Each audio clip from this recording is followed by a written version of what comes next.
Hi అండి. Welcome to my channel recipes world. ఇవాళ మనం చిన్న చేపలతో పులుసుని ఎలా చేయాలో చూద్దాం. చాలా చాలా బాగుంటుందండి. చాలా ఈజీగా ప్రిపేర్ చేసేసుకోవచ్చు. బ్యాచిలర్స్ కానీ ఎవరైనా చాలా ఈజీగా ప్రిపేర్ చేసుకునేలాగా నేను మీకు ఈ రెసిపీని చూపిస్తున్నాను. తప్పకుండా ట్రై చేయండి. మీకు ఒకవేళ ఈ రెసిపీ నచ్చినట్లయితే లైక్ చేయండి, షేర్ చేయండి, తప్పకుండా సబ్స్క్రైబ్ చేయండి. ముందుగా పావు కేజీ చిన్న చేపలను తీసుకున్నాను. బాగా క్లీన్ చేసేసుకోవాలి. దీని తలలు లోపల పుట్ట అంతా క్లీన్ చేసేసుకొని బాగా వాష్ చేసేసుకొని పెట్టుకోవాలి. ఈ చేపలని కొడిపలు అంటారు. మీరు ఏ చిన్న చేపలైనా తీసేసుకొని సేమ్ రెసిపీ చేసుకోవచ్చు. చాలా చాలా బాగుంటుంది. హెల్త్కి కూడా చాలా మంచిది. ఇప్పుడు ఈ రెసిపీని స్టార్ట్ చేసేసుకుందాం. ముందుగా స్టవ్ పైన ప్యాన్ పెట్టుకొని 1 టీ స్పూన్ ఆయిల్ని వేసుకోవాలి.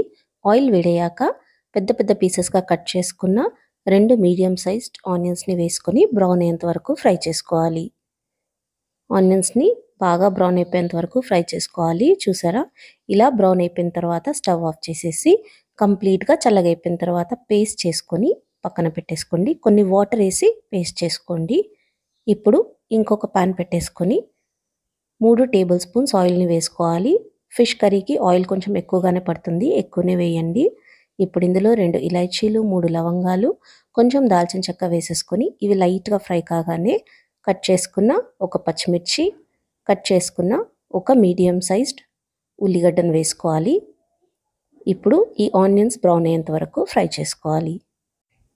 ఆనియన్స్ని కంప్లీట్గా బ్రౌన్ అయ్యేంత వరకు ఫ్రై చేసుకోండి. ఇలా చేయడం వల్ల కర్రీ టేస్ట్ చాలా బాగుంటుంది. చూసారా, ఆనియన్స్ బ్రౌన్ అయిపోయాయి. ఇప్పుడు ఇందులో మనం గ్రైండ్ చేసి పెట్టుకున్న బ్రౌన్ ఆనియన్ పేస్ట్ని వేసేసుకోవాలి. కర్రీ అయితే చాలా చాలా బాగుంటుందండి. పిల్లలకు కానీ పెద్దలకు కానీ ఇది చాలా మంచిది. తప్పకుండా ఇది ప్రిపేర్ చేసి మీ ఫ్యామిలీ మెంబర్స్కి పెట్టండి. డెలివరీ అయిన వాళ్ళకైతే చాలా చాలా మంచిదండి. తప్పకుండా ఇది మీరు ట్రై చేయండి. చాలా సింపుల్ రెసిపీ. ఆనియన్ పేస్ట్ వేసిన తర్వాత దీన్ని మళ్ళీ బాగా కలుపుతూ బ్రౌన్ అయ్యేంత వరకు ఫ్రై చేసుకోవాలి. చూసారా, ఇలా బ్రౌన్ అయిపోవాలి. అప్పటి వరకు దీన్ని ఫ్రై చేసేసుకోవాలి. ఇప్పుడు ఇందులో 1.5 టీ స్పూన్ అల్లం వెల్లుల్లి పేస్ట్ని వేసుకోవాలి. అల్లం వెల్లుల్లి పేస్ట్ కొంచెం ఎక్కువగానే పడుతుంది. ఇప్పుడు ఈ పేస్ట్ని మళ్ళీ పచ్చివాసన పోయేంత వరకు ఫ్రై చేసుకోవాలి. 1 to 2 minutes ఫ్రై చేసుకోండి. ఇలా ఫ్రై అయిపోయిన తర్వాత ఇప్పుడు ఇందులో 1/2 టీ స్పూన్ పసుపును వేసుకోవాలి. టేస్ట్కి సరిపడా కారంని వేసుకోవాలి. నేను 1.5 టీ స్పూన్ వేస్తున్నాను. మీకు ఎంతైతే కావాలో దాన్ని బట్టి వేసుకోండి. కారం ఎక్కువ తినే వాళ్ళైతే ఎక్కువ వేసేసుకోండి. ఇప్పుడు ఇందులో టేస్ట్కి సరిపడా ఉప్పు, 1/2 టీ స్పూన్ జీలకర్ర మెంతుల పొడి వేసుకోవాలి. 1 టీ స్పూన్ మెంతులకి 2 టీ స్పూన్స్ జీలకర్ర వేసుకొని దాన్ని ప్యాన్ పైన లైట్గా ఫ్రై చేసేసుకొని బ్రౌన్ అయిన తర్వాత పౌడర్ చేసేసుకోండి. ఆ పౌడర్ని ఇందులో వేసుకోవాలి. ఇప్పుడు ఇందులో 1/2 టీ స్పూన్ ధనియాల పొడిని వేసుకోవాలి. ఇవన్నీ వేసేసిన తర్వాత ఇప్పుడు ఈ మసాలాలన్నీ ప్రాపర్గా కలిసేలాగా కలుపుకోవాలి. ఈ మసాలాలు వేసిన తర్వాత స్టవ్ని మీడియం ఫ్లేమ్లో పెట్టుకోండి. హై ఫ్లేమ్లో పెడితే ఇవన్నీ మాడిపోతాయి. మీడియం ఫ్లేమ్లో పెట్టుకొని ఒక 1 minute బాగా ఫ్రై చేసేసుకోవాలి. చూసారా, బాగా ఫ్రై అయిపోయింది. ఇప్పుడు ఇందులో మనం వాష్ చేసి పెట్టుకున్న చిన్న చేపలని వేసేసుకోవాలి.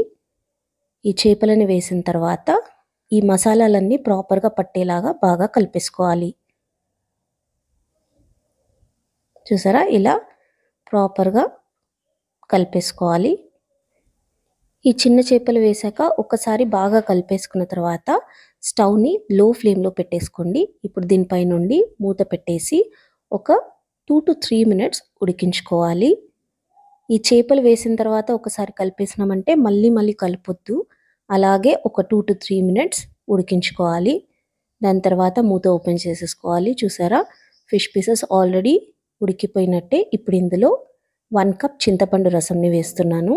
మీకు ఎక్కువ పులుపు కావాలంటే ఎక్కువ వేసుకోండి. ఇప్పుడు దీన్ని నెమ్మదిగా కింది నుండి ఇలా కలపాలి. స్పూన్తో ఒకటేసారి మొత్తం కలిపేయొద్దు. అలా కలిపితే ఏమవుతుందంటే ఫిష్ విరిగిపోతుంది. ఇలా నెమ్మదిగా కింది నుండి కలుపుకోవాలి. ఇలా కలిపేసుకున్న తర్వాత ఇప్పుడు ఇందులో మీకు ఎంతైతే గ్రేవీ కావాలో దాన్ని బట్టి వాటర్ని వేసుకోండి. మళ్ళీ నెమ్మదిగా కలుపుకోండి. కలిపేటప్పుడు మాత్రం చాలా నెమ్మదిగా కలపండి. ఫిష్ విరగకుండా నెమ్మదిగా కలిపేసుకొని దీన్ని ఇప్పుడు లో ఫ్లేమ్‌లో పెట్టేసుకొని మళ్ళీ దీనిపై నుండి మూత పెట్టేసుకోవాలి. మూత పెట్టేసి ఒక 10 మినిట్స్ ఉడికించుకోవాలి. మళ్ళీ దీన్ని మధ్య మధ్యలో కలిపే అవసరం లేదండి. లో ఫ్లేమ్‌లో పెట్టేసుకొని ఒక 10 మినిట్స్ బాగా ఉడికించుకోండి. చూసారా? గ్రేవీ అంతా దగ్గరకొచ్చేసింది. కర్రీ కూడా రెడీ అయిపోయింది. ఇప్పుడు ఇందులో కట్ చేసుకున్న కొత్తిమీరను వేసుకోవాలి. చేయితో ఇలా చించి వేయండి. కత్తితో కట్ చేస్తే దీని ఫ్లేవర్ బాగా రాదు. ఇలా కట్ చేసి వేయడం వల్ల కొత్తిమీరలోని ఫ్లేవర్ అనేది బాగా బయటికొస్తుంది. ఇలా కొత్తిమీర వేసేసిన తర్వాత నెమ్మదిగా ఈ కొత్తిమీర గ్రేవీలోకి వెళ్ళిపోయేలాగా ఇలా నెమ్మదిగా కలిపేసుకోండి. ఇలా ఒకసారి బాగా కలిపిన తర్వాత ఇప్పుడు స్టవ్ సిమ్‌లోనే ఉంచుకొని దీనిపై నుండి మూత పెట్టేసుకోవాలి. ఒక 1 మినిట్ ఉడికిన తర్వాత దీన్ని ఓపెన్ చేయండి. చూడండి ఫిష్ కర్రీ రెడీ అయిపోయింది. ఆయిల్ కూడా పైకొచ్చేసింది. ఇప్పుడు స్టవ్ ఆఫ్ చేసేసి సర్వ్ చేసుకోవాలి. చాలా చాలా టేస్టీ చిన్న చేపల పులుసు రెడీ అయిపోయింది. ప్రేమతో వండండి, ప్రేమతో వడ్డించండి. తప్పకుండా ఈ రెసిపీని ట్రై చేయండి. మీకు నచ్చితే లైక్ చేయండి, షేర్ చేయండి. తప్పకుండా సబ్స్క్రైబ్ చేయండి. Thank you.